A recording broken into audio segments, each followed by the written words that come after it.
Piranski zaliv so zavzeli jadralci razreda Optimist. Koprske dvorane skoraj 100 rokometnih ekip iz 6 držav.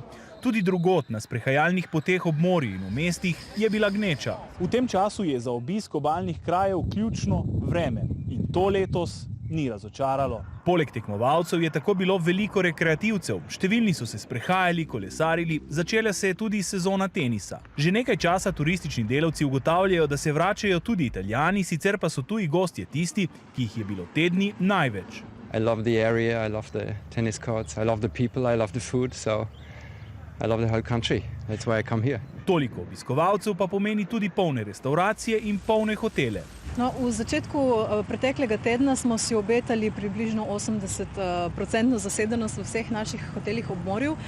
Nenazadnje pa je vreme vseeno poskrbelo za to, da so bile skoraj vse kapacitete povsem polne.